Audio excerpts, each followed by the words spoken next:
मेड़ लगावे। The next asana is Chadapata Chukasana. Sit and bring the soles of the feet together with the heels at your perineum.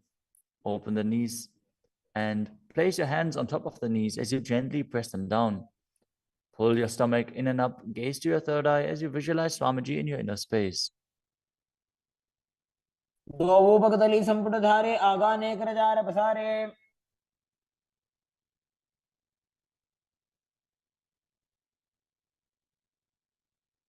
The next asana is Bhairavasana. Now sit and bring the soles of the feet together with your knees open wide. Lift the heels up and bring the toes down onto the ground. As you keep your knees on the ground, pull your stomach in and up and place your hands on the knees in Bindu Mudra. Gaze to your third eye as you visualize yourself as Lord Kala Bhairava. सुलभौ संपीड्य चान्योन्यं व्युत्क्रमेणोत्थितं शनैः। The next asana is Samanasana. Now sit with one heel at the perineum. Lift and hold the other foot, pulling the sole of the foot to your chest. Gaze to your third eye as you perform the Mula Bandha and visualize Swamiji in your inner space. समान आसनमावक्षे सिद्धमन्त्रादि साधनात्।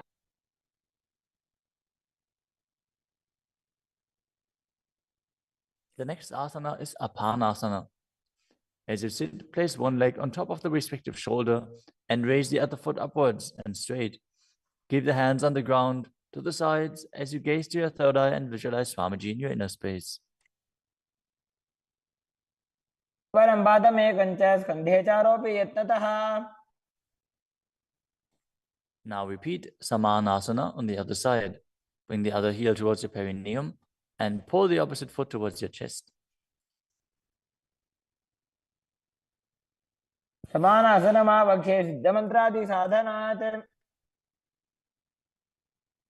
Now repeat Apanasana on the other side. Bring the other leg over top of the respective shoulder, extending the opposite leg forward and up.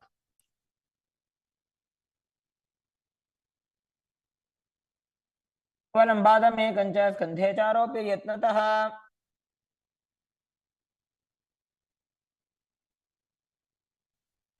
Next up is Gomukhasana. Now sit and cross one leg over the other, aligning the knees at the center of your body with the feet by the opposite hips. Place both hands on top of the stacked knees as you gaze to the nose, visualize the face of a cow, and perform the Mula Bandha. Start breathing in Siddhkari Kumbhaka, pressing your tongue against the palate of your mouth without touching the teeth and hissing through your teeth while inhaling. Internally chant the new japa Om Nityanandoham. सर्वे दक्षिणगुल्फं तु पृष्ठपार्श्वे नियोजयेत्। The next asana is Anasuyasana.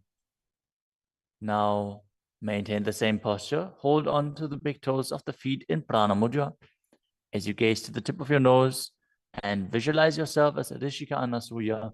Engage Uddiyana Bandha and Mula Bandha. दक्षिण कोडो नीचो ठाने वावोता के ऊपर आने। Maintain the same position. Interlace your fingers behind your back and lean forward and down as you bring your chin over the knees, the nose towards the ground, and visualize yourself as Rishika Anasuya in Anasuyasana too. जीमणा गोदा की संधि उपरिड़ा वागोड़ा की संधि। The next asana is Garudasana too.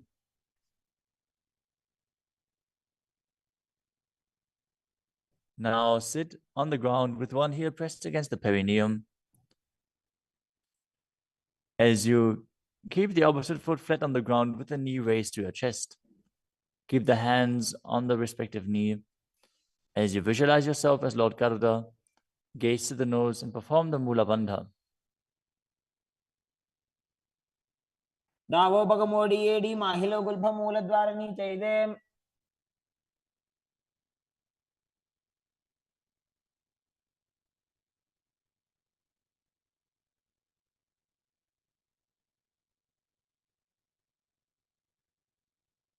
The next asana is Nadadasana.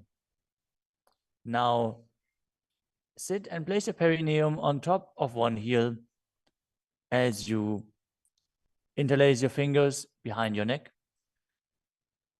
and twist your elbows outside of the raised knee. Gaze to your third eye and visualize yourself as Sajnadada as you perform the Mula Bandha. पिष्टिज वाम पगदली केरी भूपरिता हिलका बेफेरी. Next up is Matsya Pitakasana. Now place one foot on top of the opposite thigh. Wrap the respective arm around the knee, holding onto the opposite shin as you hold the big toes with the other hand in Prana Mudra. Visualize yourself as Matsya, the fish avatar of Lord Vishnu, as you perform the Mula Bandha. नवामाङ्गुष्टन्तो गृहीतं मत्स्य पीठकम्.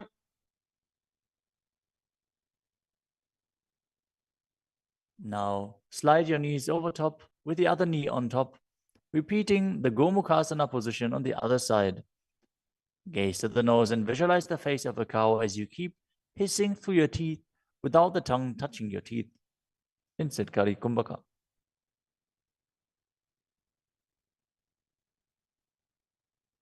सव्ये दक्षिणगुल्फं तु पृष्ठपार्श्वे नियोजयेत्.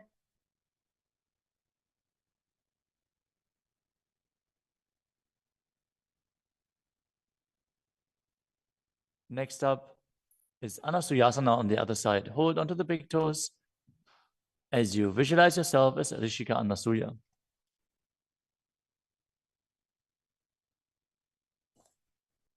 दक्षिण कोड़ो नीचे उठाने वावोताग्य ऊपर आने.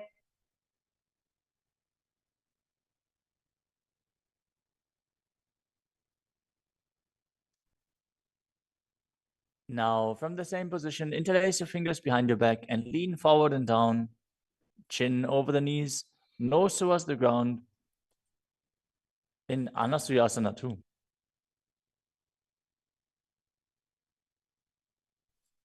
जीमणा गोदा की संधि उपरिड़ा वागोड़ा की संधि.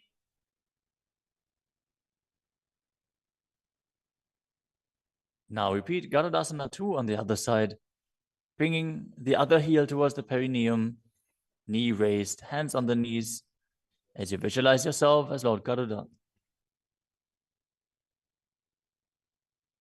डावो पगमोड़ी एड़ी माहिलो गुल्फमूल द्वार नीचे दे. Next up is Narudasana on the other side. Raise the perineum onto the heel, interlace your fingers behind your neck, and twist your elbows outside of the raised knee, visualizing yourself as Sage Naruda. पिष्टिज वाम पगदली केरी भूपरिता हिलका बेफेरी.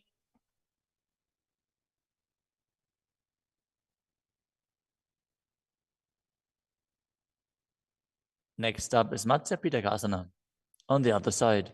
Now place the other foot on top of the opposite thigh.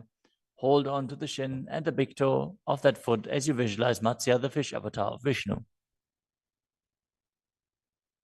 वामे नवामाङ्गुष्टन्तो गृहीतं मत्स्य पीठकम्.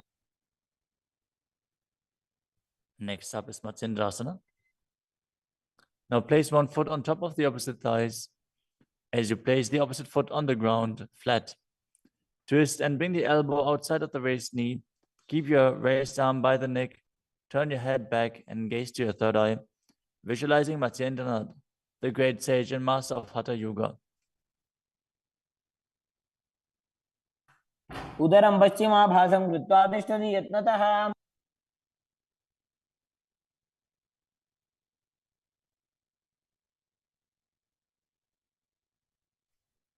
The next asana is Kubhasana.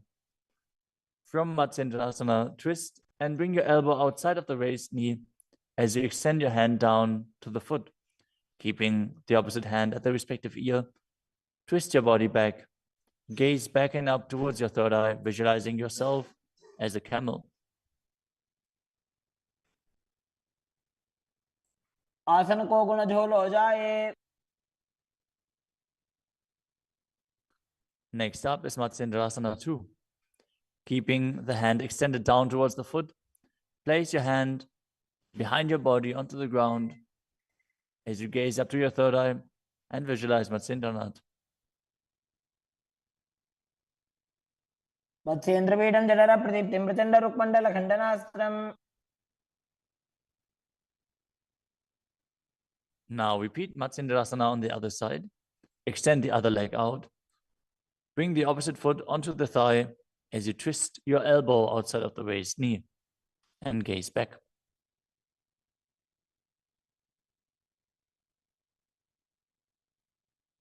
उदरं पश्चिमाभासं कृत्वा तिष्ठति यत्ततः.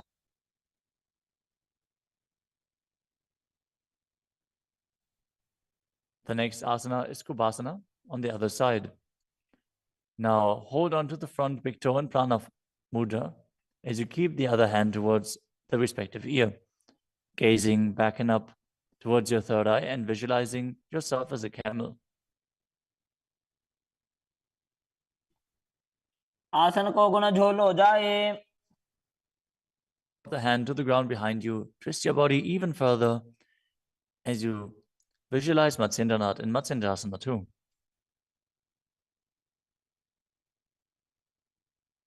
वत्सेन्द्रपीठं जठर प्रदीप्तिं प्रचण्ड रुक्मण्डल खण्डनास्त्रम्. The next asana is Padmasana. Now place your feet on top of the opposite thighs as you keep your palms flat on the respective knees. Engage all three bandhas, Mahamudra Bandha, as you gaze to the tip of your nose. Visualize yourself as Lord Shiva. Breathe in Sitali Kumbhaka, now pressing your tongue against the back of the teeth, hissing while inhaling as you internally chant the new japa Om Nityananda Mahasada-Shivoham. आसनं द्विविधं प्रोक्तं पद्मं वज्रासनं तथा. The next asana is Padmasana too. As you sit in Padmasana, cross your hands in front of your body and hold onto the big toes in Prana Mudra. Gaze to the nose, visualize yourself as Goddess Parvati, the consort of Shiva, as you perform the Mula Bandha. तानो चरणौ कृत्वा ऊरू संस्थो यत्ततः. The next asana is Kukkutasana. Now sitting in Padmasana, place your hands on the ground between the two thighs as you lift your body up off the ground.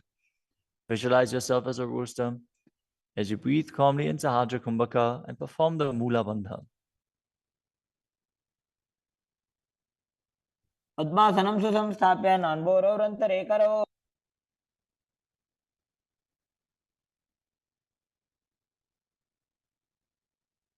The next asana is Baddha Asana.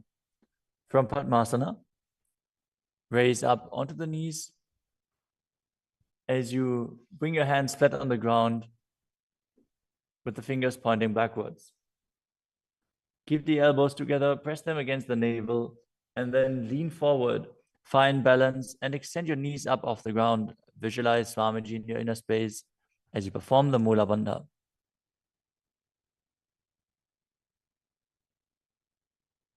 धरामवष्टभ्यकरद्वयेन तत्पूर्वपरि स्थापितानाभिपार्श्वः.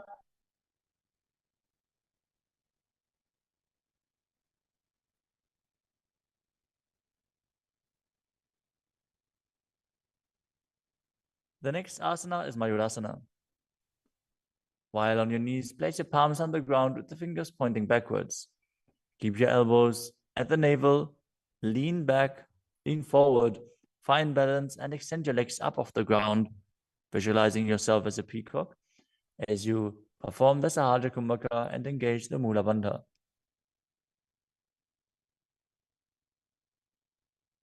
अथ वक्षे Mahadev मयूरासनमुत्तमम्.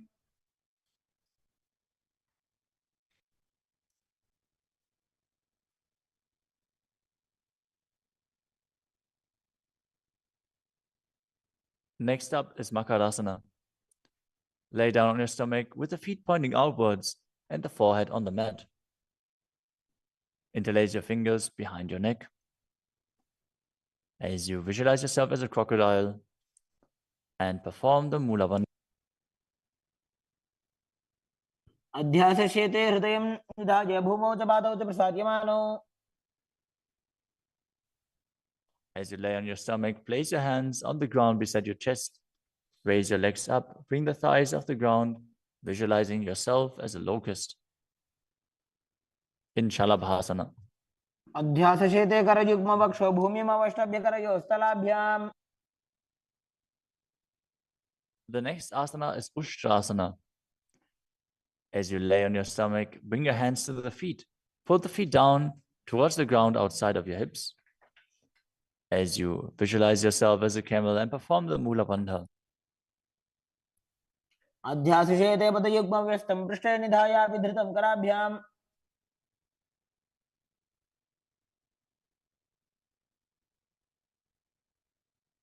The next asana is Dhanurasana. From Ushtrasana, tighten the grip on your feet and kick the legs back and up as you lean forward and lift your chest off the ground. Gaze up to your third eye and visualize yourself as Pinaka, Lord Shiva's bow. Perform the Mula Bandha as you do so.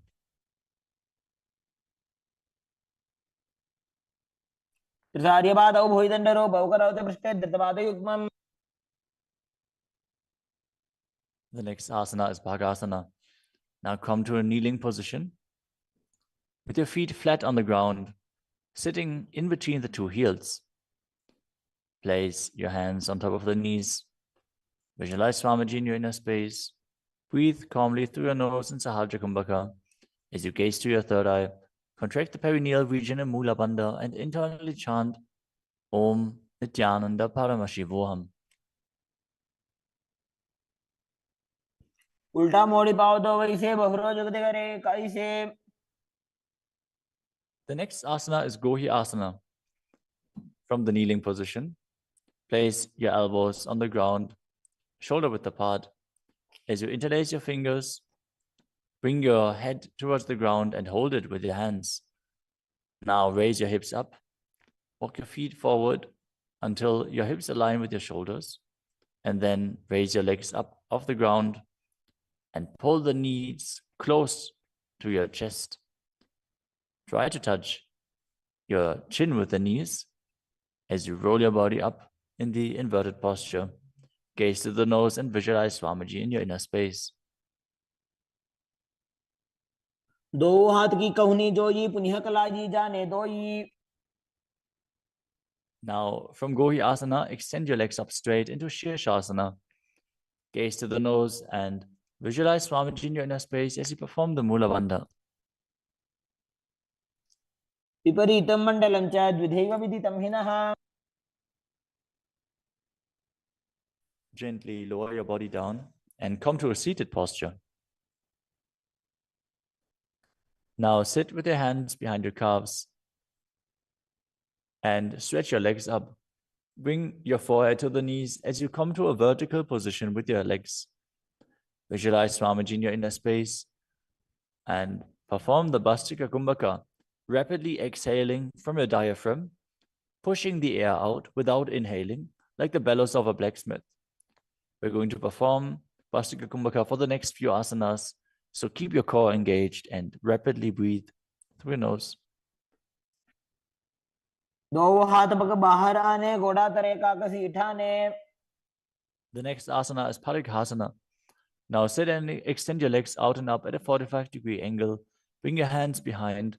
Hold the opposite shoulders as you keep the chest upright, legs straight, toes pointed. Gaze to your third eye as you visualize yourself as a mace.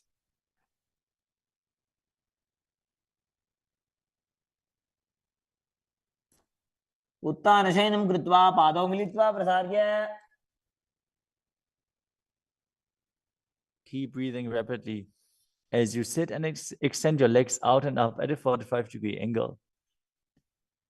Keep your arms parallel to the ground or bring them down to the ground as you gaze to your third eye and visualize yourself as a boat in Naukasana. तानशयनं कुर्पराभ्यां भूमिमवष्टभ्य. Next up is Rudrasana. Now sit and lift your feet up. Scoop your hands under the heels and pull the feet towards your chest. Keep your spine upright, gaze to the nose as you visualize yourself as Lord Rudra. Perform the Mula Bandha as you do so. पगदली संपुटक हाथस्योपक ऊंचाई. The next asana is Unmukha Pitasana too. Now lay down on your back with the feet flat on the ground, the knees raised up. Bring your palms down to the ground with the fingers just touching the back of your heels. Lift your hips up high, press the feet into the ground as you tuck your chin to the chest, gaze to the nose, and visualize Swamiji in your inner space. ऊर्ध्वे च जानुनी कृत्वा शवित्वोर्ध्वमुखं तथा उत्थाप्य हस्तौ तिष्ठेत्तु पीठ उन्मुखनामके. Now lower your body down flat onto the ground. Keep the palms facing up next to your hips.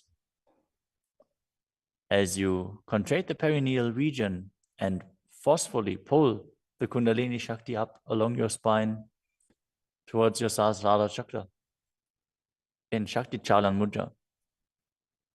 Relax. Completely unclutch from any micro movements of the body and mind. As you visualize that your body is dead and the Supreme Pontiff of Hinduism, Swamiji, is liberating you. Internally chant the Mahavakya, Om Nityananda Paramashivoham.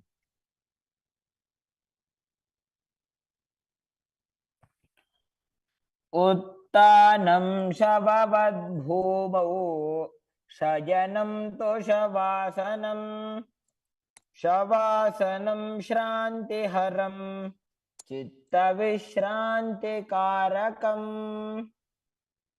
ॐ नित्यानन्द परमशिवोऽहम्. ॐ नित्यानन्द परमशिवोऽहम्. ॐ नित्यानन्द परमशिवोऽहम्. ॐ नित्यानन्द परमशिवोऽहम्. ॐ नित्यानन्द परमशिवोऽहम्. ॐ नित्यानन्द परमशिवोऽहम्. ॐ नित्यानन्द परमशिवोऽहम्. Is Santadunasana. Now maintain the same position. Switch your gaze to the nose and embody tranquility and an unshakable nature. आसन की गुण मन की चंचलता मीटे. Next up is Siddhasana 2.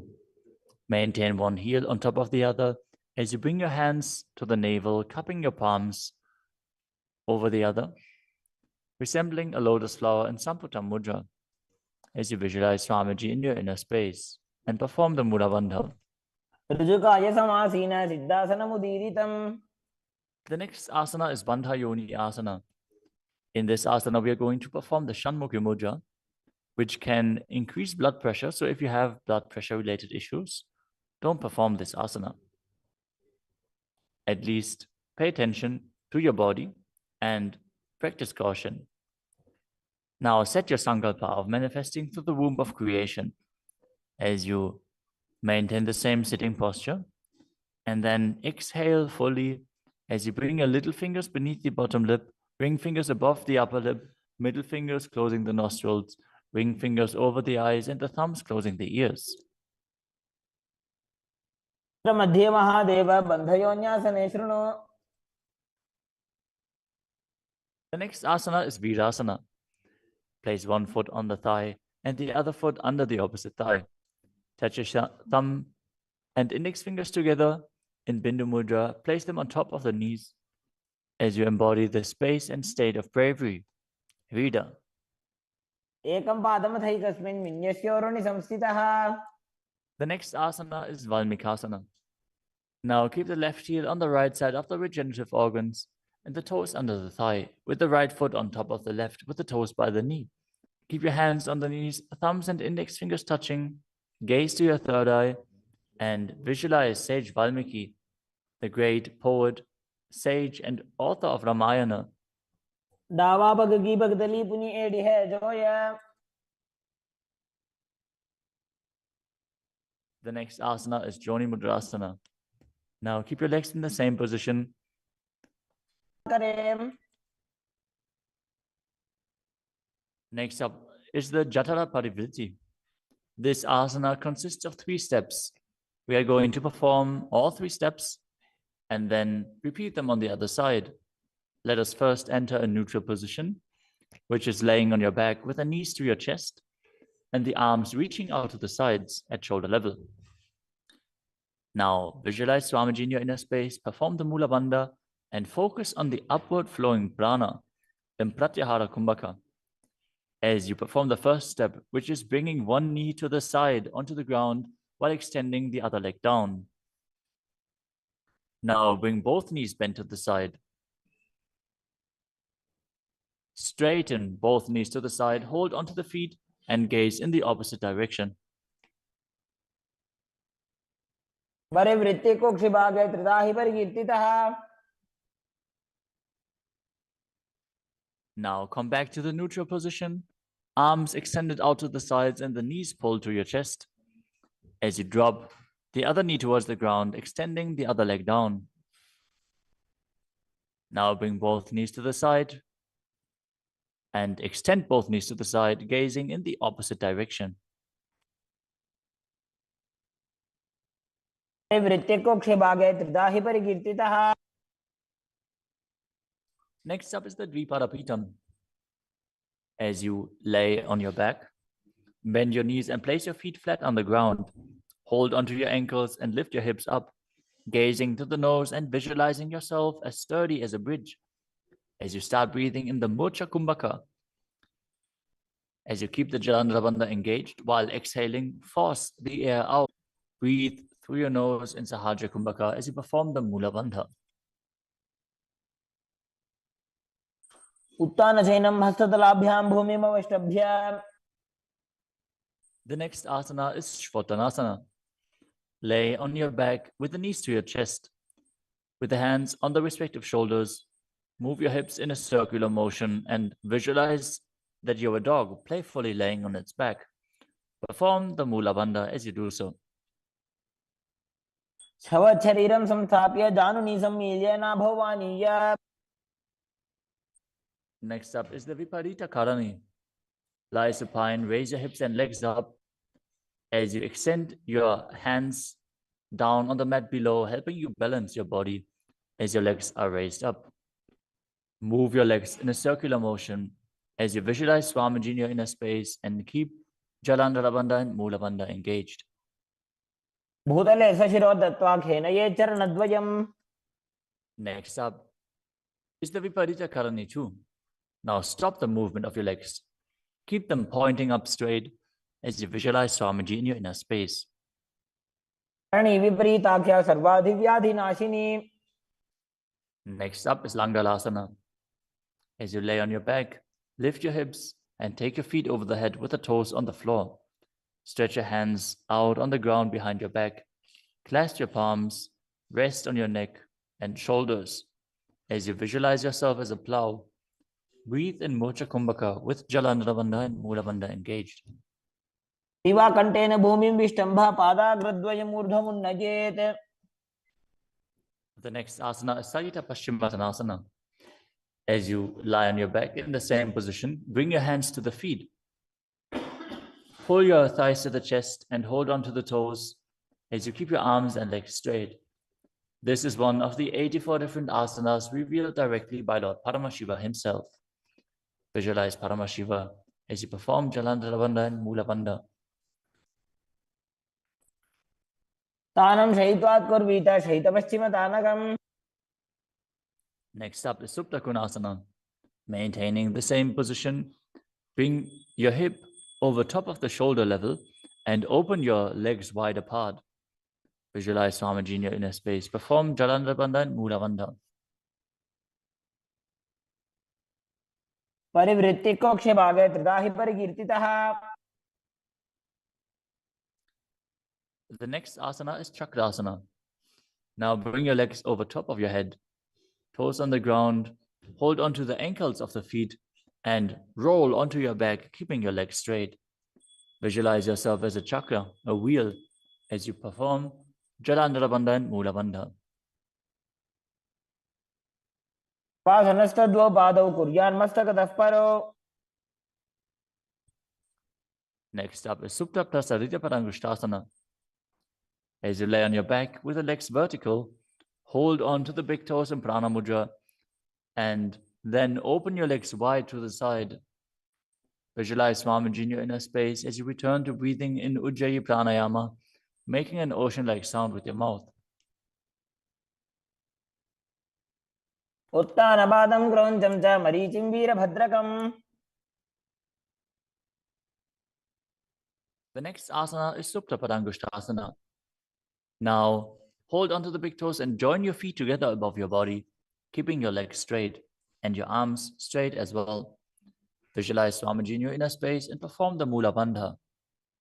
उत्तानपादं क्रौञ्चं च मरीचिं वीरभद्रकम्. The next asana is Matsyasana.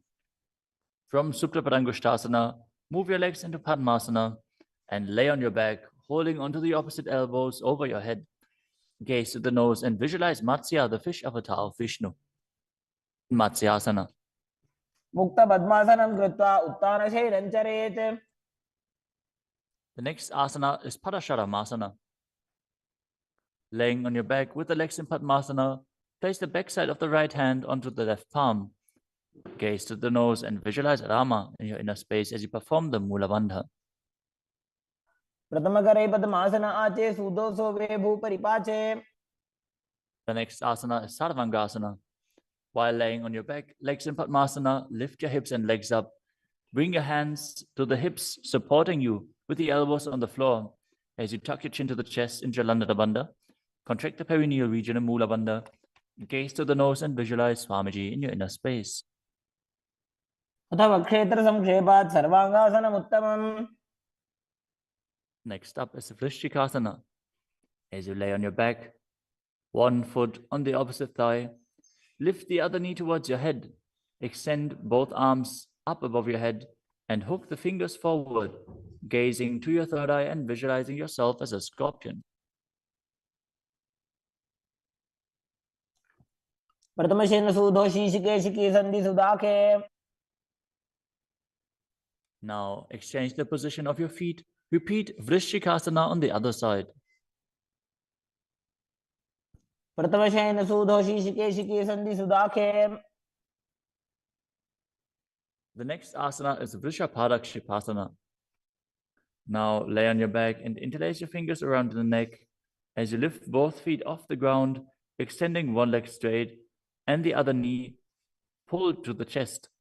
Alternate extending and raising the knee again and again, visualizing Swamiji in your inner space and breathing calmly through your nose in Sahaja Kumbhaka.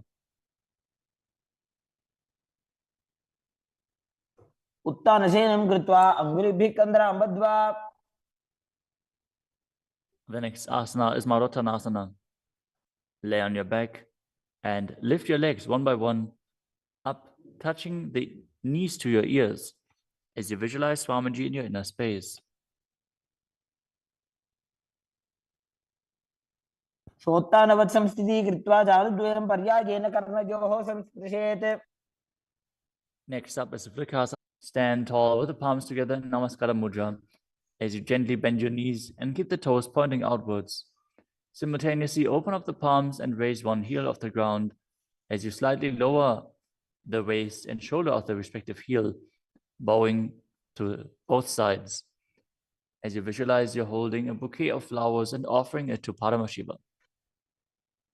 Next asana is Khadgasana. As you lay down on your stomach, jump your feet up towards your hands and stand as you bring the palms together, forming the horn of the rhinoceros in Namaskara Mudra, visualizing yourself as a rhinoceros and gaze to the nose. लुजसरतमासनं कृत्वा पादतलाभ्यां भूमिम् अवष्टभ्य. Next up is the Uttanottanam. Hold onto weights if you want to intensify this asana. Now sit down all the way or as low as you can to the ground and stand back up. Do this again and again as you visualize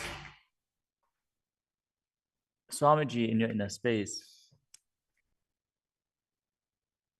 पुनः उत्थातव्यम् असितव्यम् इति उत्थानोत्थानं भवति.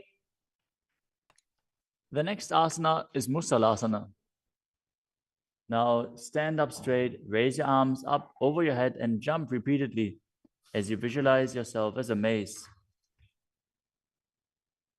सरलं स्थित्वा ऊर्ध्वं बाहु नयेत्. The next asana is Utshasakasana. From a standing position, pull the sole of the foot towards your chest, while with the other leg, sit down and stand back up. Alternate on both sides.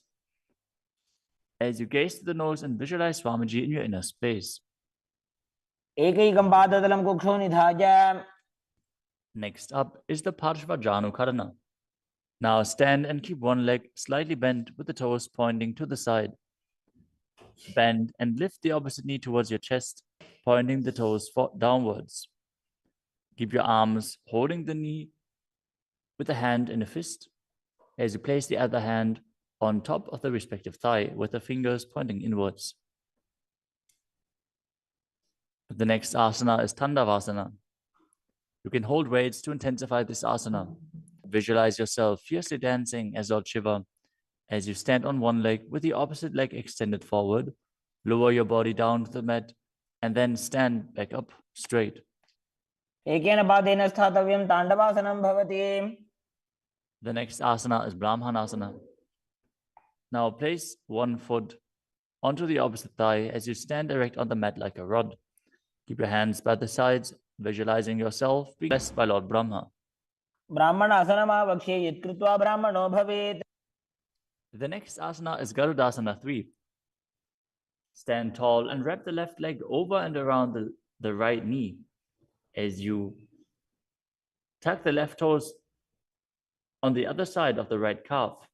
Simultaneously cross the left arm below the right and bring the palms together in Namaskara Mudra in front of your heart as you visualize yourself as Lord Garuda. उत्तानकूर्मपीठं च संहिमस्गारुडमेव च. The next asana is Ekapadasana. Now bring the leg to the other thigh as you keep the hands hanging down by the sides towards the knees. Visualize Swamiji in your inner space. दक्षाङ्घ्रिं वामपादस्य जङ्घोपरि निधाय च. The next asana is Dhruvasana. Stand on the right leg and hold onto the big toes of the left foot as you straighten the left leg out to the side and visualize yourself as the North Pole star as you rotate on the standing leg. एकेन हस्तेन दण्डरूपस्य एकस्य पादस्य अग्रं धृत्वा. The next asana is Trivikramasana. Stand on the right leg and lift the left foot behind your neck if you can. Then stand tall. Otherwise, you can pull the leg towards your chest. Then alternate standing and sitting. Perform the 3 steps of Vishnu as you visualize Lord Vishnu in your inner space. एकेन पादेन स्थातव्यम् उत्थातव्यम्. Now repeat the Parshvajanukarana on the other side. Now visualize yourself fiercely dancing as Lord Shiva as you repeat Tandavasana on the other side. पादेन स्थातव्यं ताण्डवासनं भवति. Now repeat Brahmanasana on the other side. ब्राह्मणासनमावक्ष्ये यत्कृत्वा ब्राह्मणो भवेत्. And repeat Garudasana 3 on the other side. उत्तानकूर्मपीठं च संहिमस्गारुडमेव च. Now bring your foot to the opposite hip with the hands hanging down as you repeat Ekapadasana on the other side. दक्षाङ्घ्रिं वामपादस्य जङ्घोपरि निधाय च. Now hold onto the opposite foot, holding the big toe in Prana Mudra as you rotate your body on the mat, visualizing yourself as the North Pole star in Dhruvasana. एकेन हस्तेन दण्डरूपस्य एकस्य पादस्य अग्रं धृत्वा.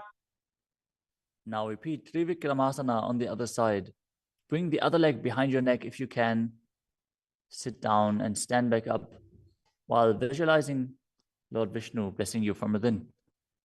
ग्रीवायां पादं संस्थाप्य स्थातव्यम् उत्थातव्यं त्रिविक्रमासनं भवति. Next up is the Samanaka Karana. Stand with the feet close together, toes pointed slightly out. Keep both hands to the sides of your body as you stand straight on the mat and relax. After this intense asana practice, this intense sequence, breathe deeply as we enter into the final 100 asanas of the sequence. The next asana is Goda Kajali Asana. Stand erect and then bend forward. Bring both hands underneath the knees and make a finger lock in Padusha Mudra as you sit in a squatting posture, and then let the finger lock touch your navel. Visualize Sage Goraknath, the founder of the Natha Yoga Hindu Sampradaya, as you perform the Jivachala Kumbhaka, forcefully moving the retained prana up and down within your body and throughout your limbs, along with the mind. Perform the Mula Bandha as you do so and internally chant Om Nityananda Paramashivoham. प्रथम ही उभा होए बाहुरी नीचो पुनि होवे. The next asana is Kanchira Asana. Now insert your hands between the thighs and calves and then wrap them around behind your butt, interlacing your fingers behind your back. Keep your chest upright. Visualize Swamiji in your inner space. ऊर्ध्वमध्यात् हस्तौ निवेशयानितं वं धृत्वा. The next asana is Bhairu Asana. Now bring your feet together and sit in a squatting posture with the heels touching the perineum. Hold the hands at the back. In Parusha Mudra, sit upright and gaze to your navel, visualizing Bhagavan Kala Bhairava, the Lord of Time. दो ऊपक की थलिया की माहिली को और मिलाई. Next up is Varahasana. Now squat all the way down to the ground. Keep your feet together, toes apart. Bring your elbows up close to your head and join your palms behind your back with fingers pointing down. Gaze to the nose and visualize a boar, which is one of the 10 incarnations of Mahavishnu. पागदली की माहिली को और मिलाई फना पानी उकड़बई से.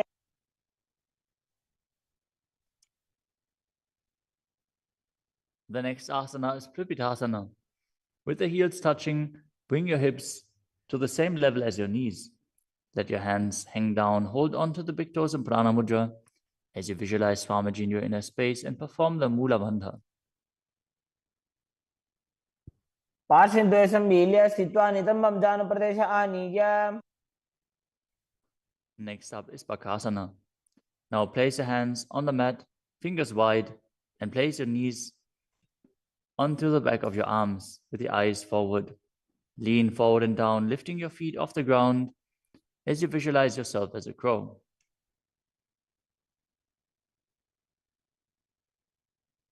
हस्ताभ्याम अवनिमवष्टभ्याम.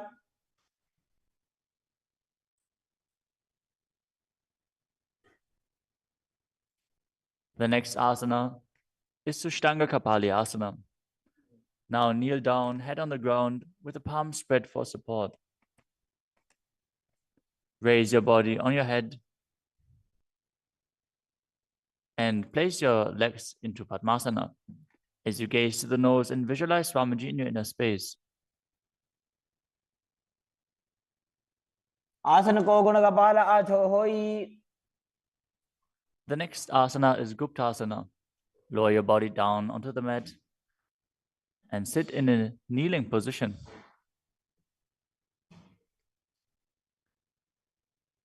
Keep your toes touching behind and sit in between the heels. As you place your hands on the knees, sit straight and gaze to the nose as you visualize you are sitting in the secret seat with Paramashiva and Guru. ध्यानोर्वोरन्तरे पादौ कृत्वा पादौ च गोपयेत्. The next asana is Vrikshasana too. This is another inverted posture. So if you have any blood pressure related issues, please take precautions. If you need aid in support performing this asana, if you have a partner available, they can aid you. Otherwise, you can use a wall for support. You can walk the wall up and down. This is a progression where you can increase your arm strength and finally be able to perform this asana yourself. Now, place your hands on the ground, shoulder width apart, and lift your body up straight into a handstand. Visualize you're a tree with deep roots into the ground as you breathe calmly in Sahaja Kumbhaka.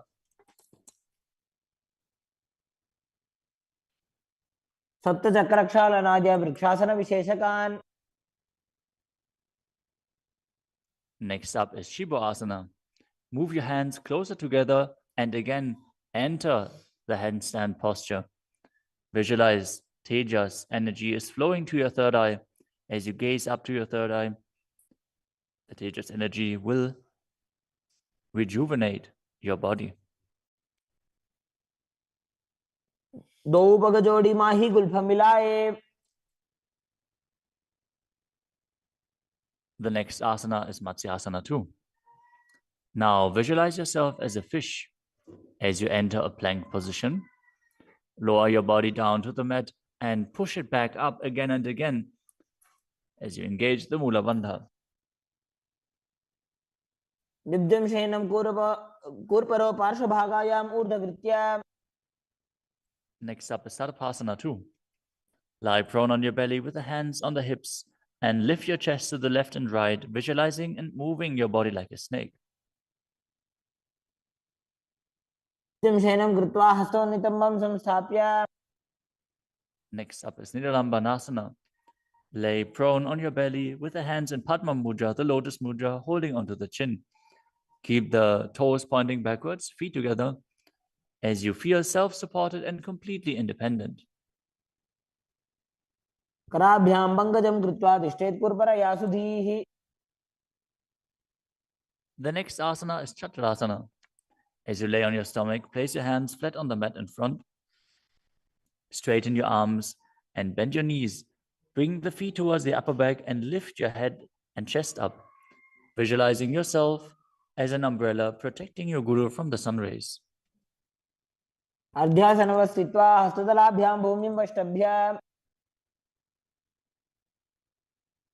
The next asana is Vajrasana. Now sit on the knees with the tops of the feet flat on the mat. Bring your butt onto the heels. Stretch your arms out in front and place the palms facing down as you bring your forehead to the mat. Gaze to the nose. Visualize yourself as Vajra, the weapon of Indra, symbolizing your indestructibility. इदानीं गर्भिणीनां योगाभ्यासो यथा लघु. Next asana is Meshasana. Now place your hands flat on the ground, shoulder width apart, and raise your hips up high into Gajasana. Then alternate striking the ground with your hands as you experience yourself as powerful as a ram. गजासन संस्थितो एकैकं बाहुं भूमौ ताडयेत्. The next asana is Ajasana.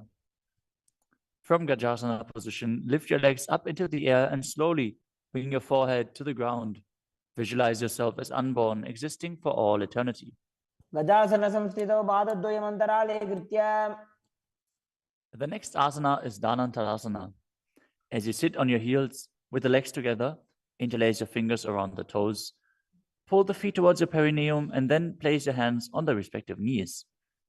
Keep your spine straight, gaze to the nose as you visualize Swamiji in your inner space and return to breathing in Ujjayi Pranayama, making an ocean-like sound with your mouth.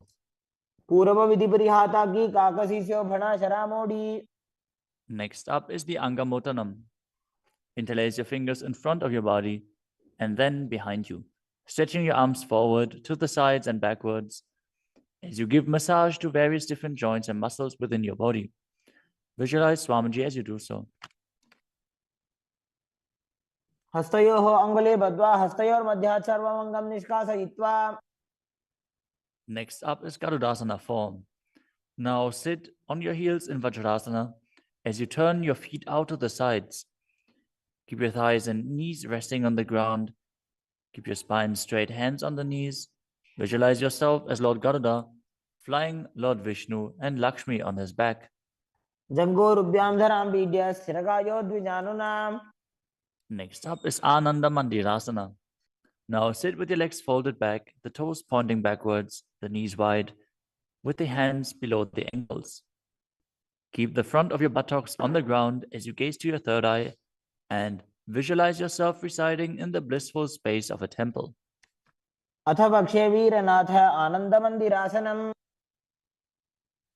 Next up is Mandukasana 2. Now sit with the knees wide, the feet overlapping on top of your ankles.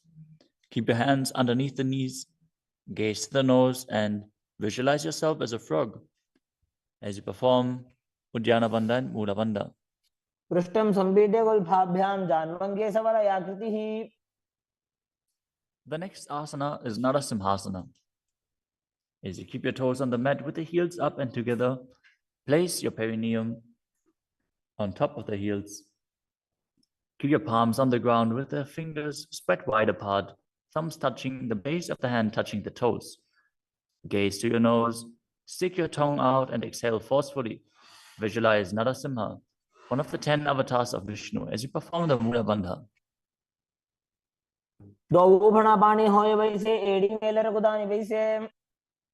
The next asana is Vishrakasana. Sit on the toes and place your perineum on the heels as you separate your knees and place them on the ground. Make a hollow of your palms and place it on your mouth. Keep your thumbs under the teeth and close your lips. Gaze to your nose. Inhale through the right nostril and exhale through your mouth as per your capacity in Vishraka Pranayama. Visualize yourself as Devi, presiding over any and all minuscule fears you might have.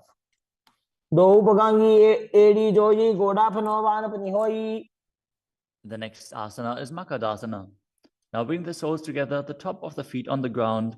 As you sit on the heels, bend your elbows, bring your fingers to the armpits, and imitate as if you were a monkey stretching itself. Visualize yourself as a playful monkey as you gaze to your third eye and perform the Mula Bandha.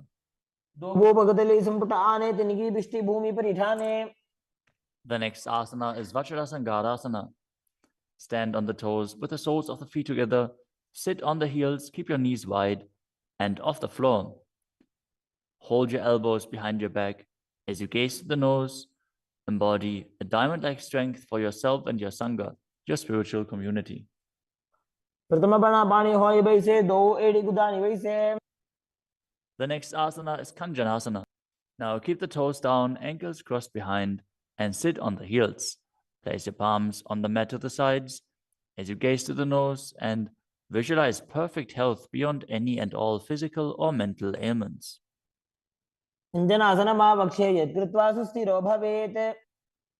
The next asana is Kurmasana, the turtle posture. With your toes flat, cross your feet and place your perineum onto the back of the heels. Keep your knees wide and on the floor. Rest your hands on the knees. Gaze to the nose and visualize a turtle with a stable body and mind to live for hundreds of years. The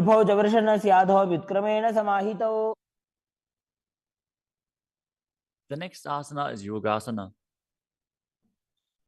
With the toes flat, cross your feet and place your perineum onto the back of the heels. Gaze to your nose and visualize Swamiji in your inner space.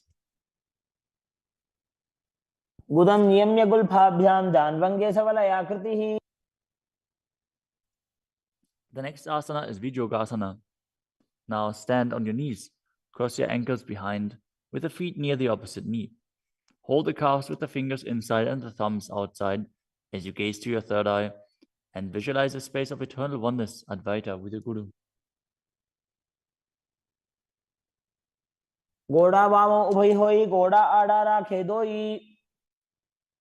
The next asana is Ushtrasana 2. In a kneeling position, bend backwards, hold your ankles with your hands and keep your arms straight. Push your hips forward and tilt your head back as you visualize yourself as a camel.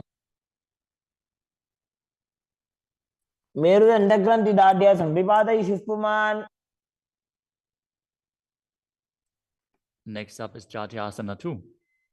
With the heels together and the hands on the soles of the feet, slowly lean back. Bring the elbows down to the mat, followed by the back of your head. Gaze to the nose and experience yourself as a lotus blooming.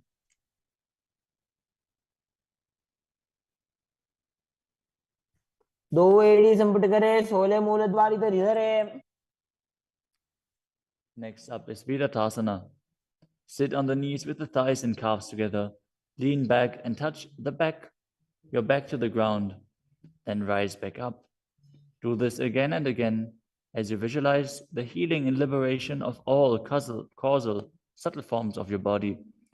Gaze to the nose and perform the Mula Bandha. जंगा पृष्ठभूमो निधाय जंगोदरयोः ऊरुनि संस्थाप्य। Next asana is Kapotasana. From Viryatasana, raise your hips higher. Bring your forearms to the mat and hold the back of the heels. As you bring your head in between the feet, visualize yourself as a beautiful dove and perform the Mula Bandha. मेरुदंड ग्रंथि दाढ़्य संविपादयिषुः पुमान्। The next asana is Vadasana. Now stand upright on the knees with the toes tucked. Hold your arms with opposite hands and gaze to the nose. This is the boon fulfilling posture. Receive your boon from Paramashiva. जानुनि भूमौ संस्थाप्य हस्ताभ्यां बाहु परस्परं धृत्वा। Next up is Vadahasana 2. Keep your knees together, toes tucked behind. Lean forward as you bring the elbows to the mat. With your hands holding the head, rest your buttocks on the heels and visualize yourself as Varaha, the boar incarnation of Mahavishnu. सूर्यं चन्द्रं भेदनानि आसनानि निकथ्यते। The next asana is Mundasana. This is another inverted posture. Use a wall for support if needed. Now kneel down, place your elbows on the mat, shoulder width apart. Interlace your fingers and place your head onto the mat, supporting it with both hands. Walk your feet forward until your hips align with the shoulders and then raise your legs straight up. Be stable. Gaze to the nose. Visualize yourself as a lopped tree as you breathe calmly through your nose in Sahadra Kumbhaka in Mundasana. अधो मुंडासनं वक्षे सर्वेषां प्राणिनां सुखम्। Next asana is Andhasana. In a kneeling position, place your head in between the knees and the elbows outside of the knees. Hold your head with both hands, gaze to the nose, and visualize Swamiji in your inner space as you breathe through your mouth and perform the Mula Bandha. प्रथम भगदली समठारावे कोरमा हिली उभे मिलावे। The next asana is Viparita Shalabhasana. You can hold weights to intensify this asana. As you lie on your belly with the arms extended straight out, lift your thighs, arms, and chest off the ground. Visualize yourself as a locust and perform the Mula Bandha. शलभासन भेदाश्च नटभेरुण्ड नामके।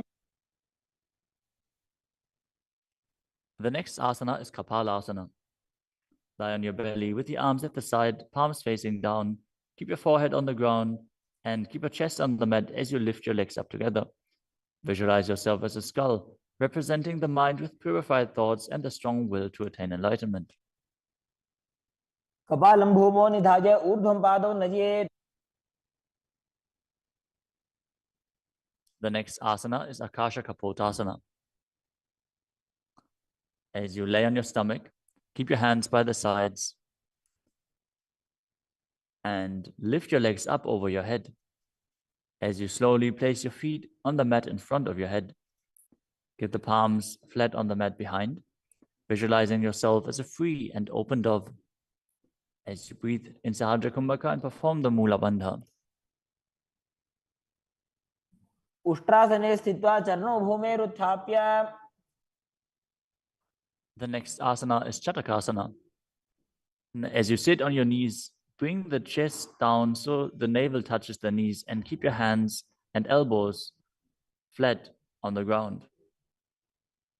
Be sturdy.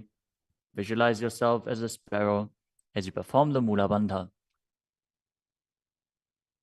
पूर्वपर्यन्तौ हस्तौ धरामवष्टभ्य। The next asana is a Vrishchikasana too. Now kneel down, keep your hands and elbows on the mat. As you raise your legs, bend your back to touch the feet onto your head. Lift your chin and hold as you visualize yourself as a scorpion. विच्छेव पुच्छ प्रतिमांग्रिपार्श्वे धृत्वा स्वशीर्षे चिबुकं विधार्य कौ. Now place the perineum down on the right heel as you keep the left foot outside of the hip with the toes pointing outwards. Now visualize yourself as a bull as you start breathing in the Antaranga Kumbhaka, forcefully inhaling through your nose, holding the breath for a short while and then exhaling slowly.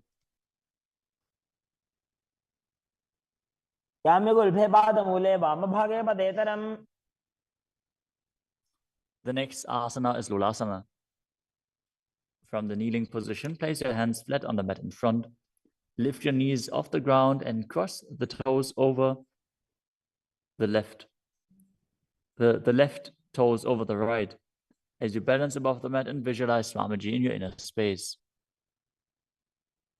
लोलासनं सदा कुर्यात् वायुलोलापघातनात्.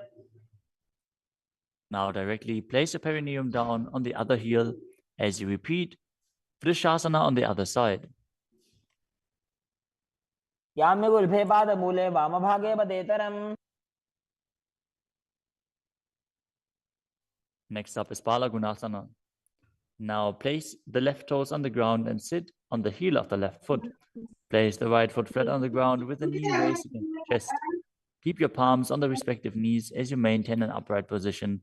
Visualize Balagunahai, one of the 84 siddhas in your inner space. आसन को गुण जल विकार जाई. Next up is Grahasana. Squat with the feet flat on the mat. As you bring your elbows under the thighs, wrap your hands around the shins and hold onto your ankles from the outside. Visualize yourself as the entire planet. पादतले भूमौ संस्थाप्य जानुमध्ये हस्तगुर्परौ स्थाप्य.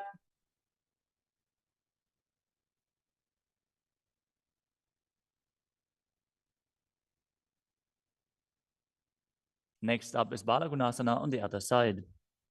Visualize Balagunahai, one of the 84 siddhas in your inner space.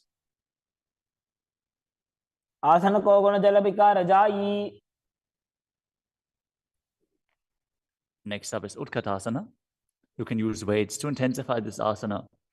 As you squat on your toes with the heels up, the knees off the mat, place your perineum onto the heels and your hands on the respective knees. Keep your spine upright, visualize Swamiji in your inner space and perform the Mula Bandha. विजास्पिजोस्येत ऊर्वजानु यत्रासने पादतलद्वयोपरि. Next up is Vajrasangarasana 2. Now sit on the toes with the perineum on the heels, the soles of the feet together. Keep the knees wide and off the ground as you hold the opposite elbows behind your back.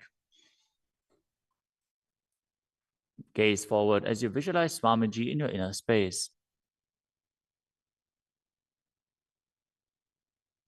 प्रथम प्राणापानी होए जैसे दो एड़ी गुदानी वैसे. The next asana is Anilasana. Now squat or sit with the feet hip width apart, with the hands under the soles of the feet from the inside. Palms facing down.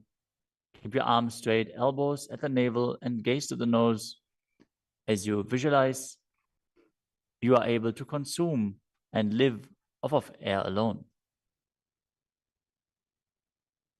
दो हाथ भूमि पर ठाने कहनी जाड़ी ना भी लगाने.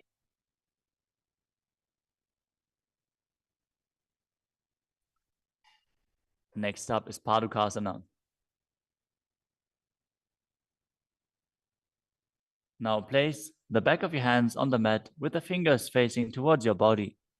Step the feet on top of the hands with your hands wrapped around the feet like a shoe. Start walking around on your mat as you visualize you're wearing padukas walking across India. हस्ततलयोः पादतले कृत्वा.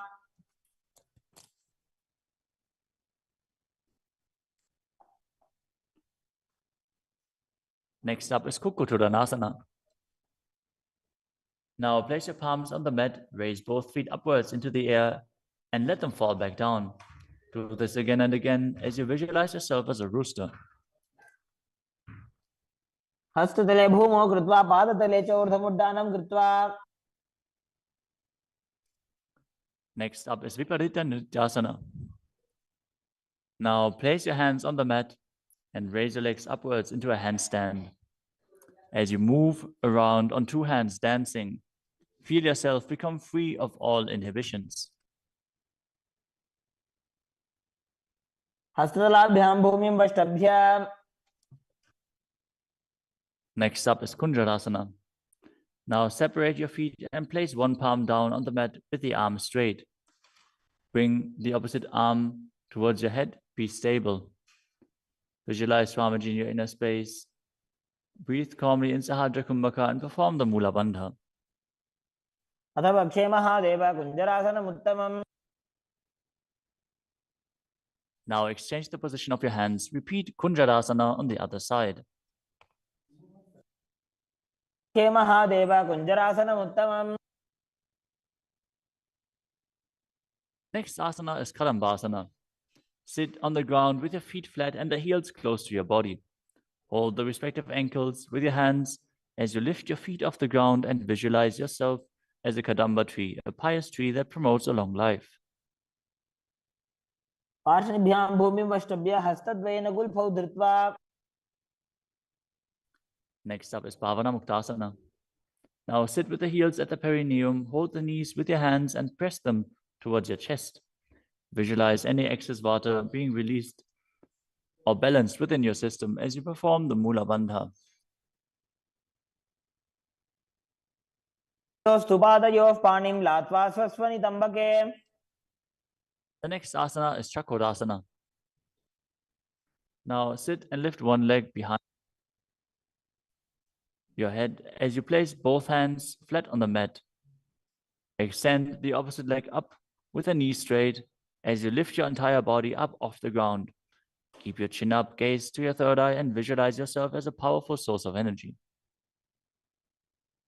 पूर्वदानं च दुष्पादपीठं वज्रासनं तथा. The next asana is Dhanurasana too. As you sit on the ground, hold the respective big toes in Prana Mudra.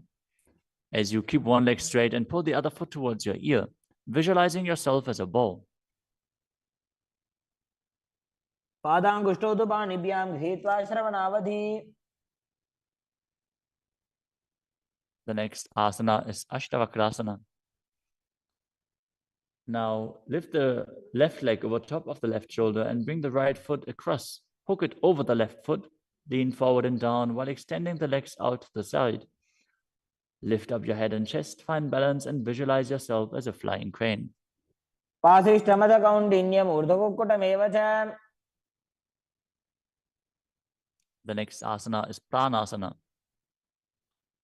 Now place the right foot on the left thigh and bring the left foot flat on the ground as you have the left shoulder underneath the raised left leg and place your hands flat on the ground. Press the right knee down with the right hand as you gaze to your third eye and visualize you're immortal and able to exist solely from prana. एतत् प्रभेदं वक्ष्यामि करोति यस्य चामरः. Next up is Parshva-Matsyendrasana. Now keep one leg bent on the ground with a foot at the opposite hip and bring the other leg over top as you twist your body around the raised knee and interlace your hands below the raised knee. Gaze to your third eye and visualize the great sage and yogi Matsyendranath, the master of Hatha Yoga. वामोरुमूलार्पितदक्षपादो जान्वो बहिर्वेष्टितदक्षदोष्णा. Now repeat Chakodasana on the other side. Now sit and lift the other leg behind your neck, keeping your hands at the side and raising your whole body up with the other leg extended, gazing to your third eye and visualizing yourself as a powerful source of energy. पूर्वतानं च दुष्पादपीठं वज्रासनं तथा. Now repeat Dhanurasana 2 on the other side, holding the big toes of both feet in Prana Mudra as you pull the opposite foot towards your ear, visualizing yourself as a bow. पादाङ्गुष्ठौ तु पाणिभ्यां गृहीत्वा श्रवणावधि. Now repeat Ashtavakrasana on the other side, Now lift the right leg over top of the right shoulder. Cross the left foot over the right and extend the legs out to the side, balancing as you visualize yourself as a flying crane. वासिष्ठमतकौण्डिन्यमूर्धकुक्कुटमेव च. Now repeat Pranasana on the other side. Bring the other foot over top, shoulder underneath, push the knee down and place the other one on the ground as you visualize yourself being immortal and able to exist solely from prana. एतत् प्रभेदं वक्ष्यामि करोति यस्य चामरः. Now repeat Parshvamatsyendrasana on the other side, bringing one heel to the opposite hip, the other leg over top of the knee as you twist your body around and bring your hands underneath and interlace the fingers behind your back, twisting your body even further, gazing up to your third eye and visualizing Matsyendranath. वामोरुमूलार्पितदक्षपादो जान्वो बहिर्वेष्टितदक्षदोष्टा. Next up is Ardha Paschimottanasana. As you keep one leg straight and press the perineum with one heel, lean your chest forward and down, hold onto the front foot and bring your head towards the knee. Visualize Swamiji in your inner space. एकं पादं प्रसार्य एकं पादस्य पार्श्वनासीवनी सम्पीड्य. Next up is Kranchasana. Now place your left ankle outside of the hip, hold the sole of the right foot and lift the leg up towards your forehead. Keep the knees straight. Visualize yourself as a crane as you engage the Mula Bandha. उत्तानपादं क्रौञ्चं च मरीचिं वीरभद्रकम्.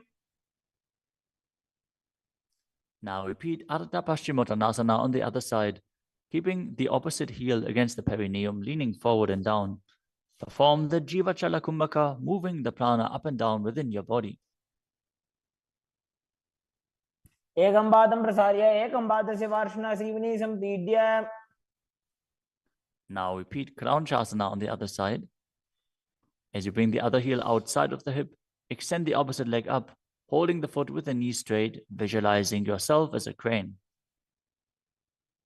उत्तानपादं क्रौञ्चं च मरीचिं वीरभद्रकम्. Next asana is Swastikasana. Now sit with the soles between the thighs and calves. Keep your spine straight, the palms resting on the knees. Gaze to the tip of the nose and embody peace, well-being, good fortune, and prosperity as you visualize a swastika. तानूर्भोरन्तरे सम्यक् कृत्वा पादतले उभे. Next up is Gorakshasana. As you keep your feet in the same position, cover your heels with the respective hands. Tuck your chin to the chest and gaze to the tip of your nose, visualizing the great sage Goraknath as you perform Jalandhara Bandha and Mula Bandha. तानूर्भोरन्तरे पादौ उत्तानो व्यक्तसंस्थितौ. Next up is Pakasana 2. Now bring the left heel to the perineum and the right foot on the left thigh. Visualize Swamiji in your inner space. Meditate on Arihanta, the enlightened one. As you gaze to your third eye, perform the Mula Bandha and re-enter the Shanmukhi Mudra once more. As you exhale, close your eyes with the index fingers, nose with the middle fingers, mouth with ring and little fingers, the ears with your thumbs. वामपार्श्वं गुदौ संस्थाप्य दक्षाङ्घ्रिवामजगने. Next up is Yogasana 2. As you keep your feet on top of the opposite knees, place your hands on the ground beside your body with the palms facing up. Keep your spine straight, gaze to your nose as you visualize Swamiji in your inner space. Start breathing in Kakachantra Kumbhaka, rolling up the tongue and keeping your mouth in the shape of the beak of a crow. As you inhale through the rolled up tongue, cooling down your body. उत्तानौ चरणौ कृत्वा संस्थाप्योपरि जानुनोः. Next up is Urdhva Kukutasana. Now rotate your hands next to your body and push your body off the mat, visualizing yourself as a rooster. .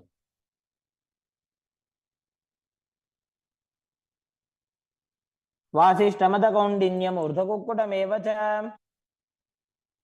Next up is Siddha Haratali Asana. From Padmasana, insert both hands through the knees and place them on the mat. Avoid lifting your body up. Stay seated in this position as you gaze to the nose and visualize Swamiji in your inner space.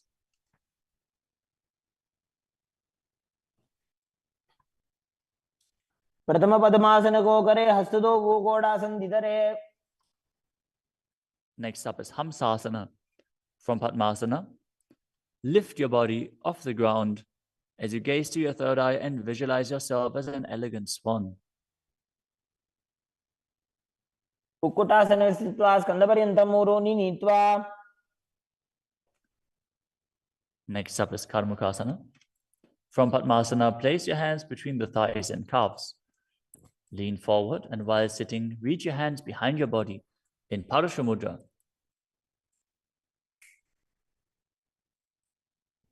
As you bring your forehead to the floor, gaze to the nose, visualize yourself as Lord Shiva's bowl. प्रथम पद्मासन को करे, गोड़ासन दिमाही करी धरे. The next asana is Kurmasana too. Sitting in Padmasana, lift your knees and insert both hands through the thighs and calves. As you bend your elbows and hold onto the respective shoulders with your hands, visualize yourself as a turtle, having a stable body and mind to live for hundreds of years. बाईजंग पर दक्षिण बावा, दाईजंग पर बाईं ल्यावा. The next asana is Granthi Bedasana. From Padmasana, insert both hands through the thighs and calves. Bend your elbows, hold the respective shoulders, tuck your chin to the chest. Gaze at the nose and rejoice, knowing you're in Shiva's secret knot posture. अथ वक्षे नीलकंठा ग्रन्थिभेदासनं शुभम्.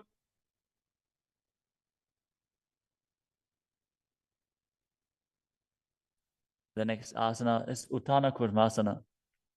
From Padmasana, insert both hands through the thighs and calves.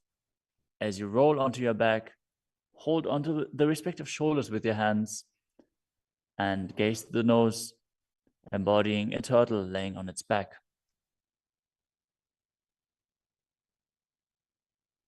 Kukkutasana बन्धस्थं कराभ्यां धृतगन्धरम्. Next up is Pangukukutasana. From Padmasana, place both hands through the gap of the thighs and calves. Place one hand flat on the mat and hold its wrist with the other hand. Lift your body up off the mat, balancing on one arm as you visualize yourself as a rooster and perform the Mula Bandha. Kukkutasana स्थित्वा एकेन हस्तेन अन्यस्य प्रतिबन्धं धृत्वा. Now exchange the position of your hands. Lift your body up onto the other hand as you repeat Pangukukutasana on the other side. Kukkutasana स्थित्वा एकेन हस्तेन अन्यस्य प्रतिबन्धं धृत्वा. The next asana is Gridrasana. From Padmasana, place your elbows on the toes, interlace your fingers, and rest your chin on the knuckles. Keep your thumbs pressed to the throat as you visualize you have gone beyond all greed and covetous.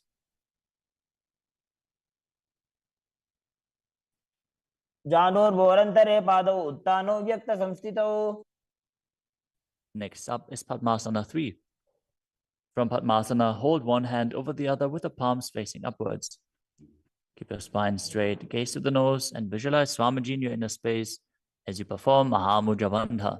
All three bandhas engaged.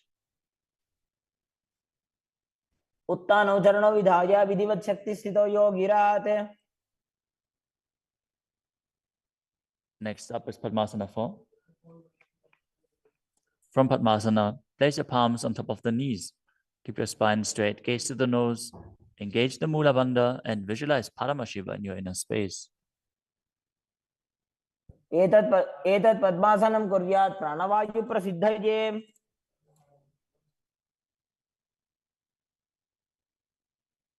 Next up is Karmakasana 2.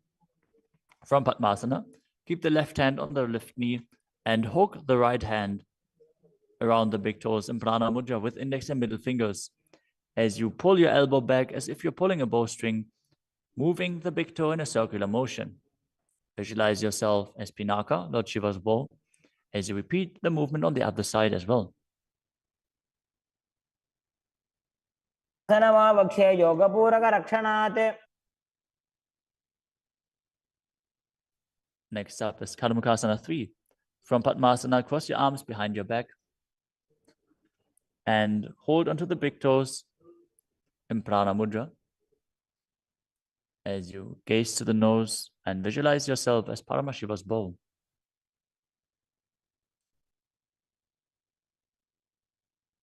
आसनमाक्षित्य उदरे पूरयेत् सुखम्. Next up is Dridhasana. Now maintain Kadamukasana 3. Lift your chest up and gaze to your third eye, visualizing that you are the action of Paramashiva's third eye, destroying anything you come across. ऊरुभ्यामुपरि स्थाप्य पादयुग्मं प्रयत्नतः. Next up is Nagadasana. From Kadamukasana 3, with your arms behind your back, roll onto your back. Hold on to the big toes if you can. Otherwise, lay on your arms in Padmasana as you gaze to the nose and visualize yourself as a snake. प्रथम पद्मासन को टाने, दो हाथ पाछाने आने. Next up is Kandukasana. As you lie on your back, bend your knees with the feet off the ground. Embrace your knees to the chest with the head touching the knees. Roll your body up into a ball as you breathe in Sahadra Kumbhaka. पित्रासने स्थित्वा हस्तपादान् निष्कुष्य. Next up is Urdhva Pavanasana. Lay on your back with the knees raised together, feet flat on the ground. Interlace your fingers behind your neck as you gaze to the nose and visualize Swamiji in your inner space. प्रथमे सूधो सैनग्राभे गोड़ा उभा राशि मिलावे.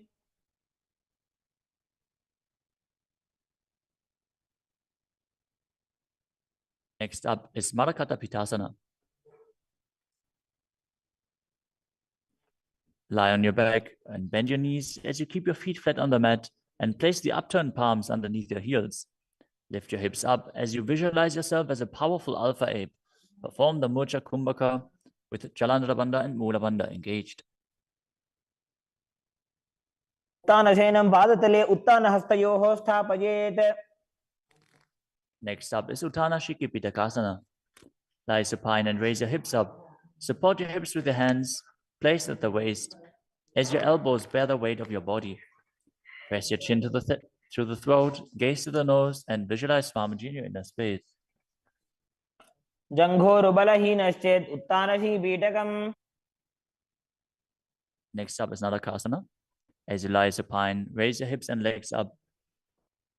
Bring your hands to the lower back for support if needed, but then place your elbows and hands flat on the mat below. Balance as you visualize traversing Naraka, hell unscathed.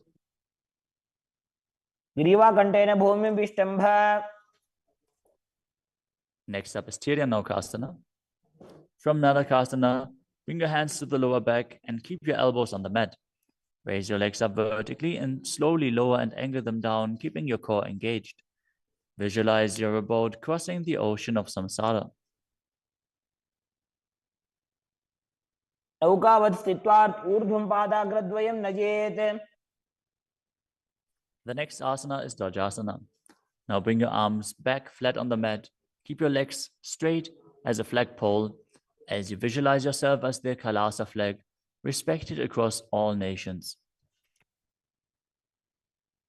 प्रियन् नौकावत् ग्रीवा पृष्ठगोर्परैः भूमिं वष्टभ्य. Now gently lower your body down to the mat as you lie supine. Contract the perineal region and pull the Kundalini Shakti up your spine, performing the Shakti Chalan Mudra. Bring it up to the Brahmarandha.